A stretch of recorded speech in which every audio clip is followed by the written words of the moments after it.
পটুয়াখালীর কুয়াকাটায় বর্জ্য সংরক্ষণ আর জেলেদের নষ্ট জাল সংরক্ষণে অস্থায়ী নান্দনিক ডাস্টবিন স্থাপন করেছে গ্লোবাল গোস্ট গিয়ার ইনিশিয়েটিভ এবং ওশান কনজারভেন্সি যুক্তরাষ্ট্রের নামের একটি প্রতিষ্ঠান। শুক্রবার সকালে কুয়াকাটা 0.0 এর আশপাশে মাছ ধরা ট্রলার, মাছ ও প্লাস্টিকের বোতল আকৃতির 4টি ডাস্টবিন স্থাপন করা হয়।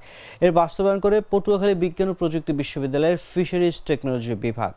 প্রবীণ শিক্ষার্থীরা, শিক্ষক, স্থানীয় জেলে ও পর্যটকরা সম্মিলিত কুয়াকাটার সৈকত পরিষ্কার করে এই বিষয়ে প্রচারণা চালান। এর আগে বৃহস্পতিবার দিনব্যাপী আলিপুর মহিপুরের 30 জন জেল মাঝিকে নিয়ে নষ্ট জাল সমুদ্রে না ফেলে সংরক্ষণ করা এবং সমুদ্র সম্পদ রক্ষায় প্রশিক্ষণ দেওয়া হয়।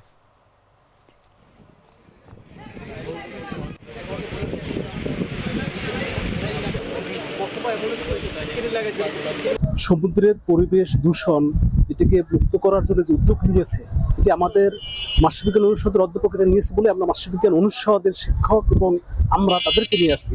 সৌন্দর্য বর্ধন সহ এবং প্লাস্টিক সংগ্রহের মধ্য দিয়ে আমরা এই ধরনের ফিশিং ট্রলার, প্লাস্টিক বোতল, মাছের আমরা নান্দনিক স্ট্রাকচার তৈরি করেছি, যাতে টুরিস্টরা এবং জেলেরা বা সাধারণ জনগণ উদ্বুদ্ধ হয়ে এখানে ময়লা ফেলে এবং তারা সেখানে না ফেলে তারা যেন সমুদ্রের পরিবেশকে সুন্দর রাখে এবং সুন্দর একটা টুরিস্ট আকর্ষণ হবে, একই সাথে বজ্র ব্যবস্থাপনা হবে।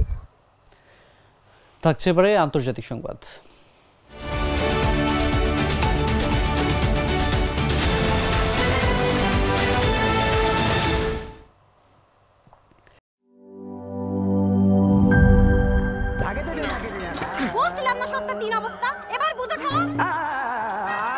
ভালো টিউবওয়েল যে কেন না, এবার বোঝো মজা। আগেই কইছিলাম দেশেরা আরএফএল টিউবওয়েল নাও। এবার আর ভুল নাই, আরএফএল ছাড়া উপায় নাই।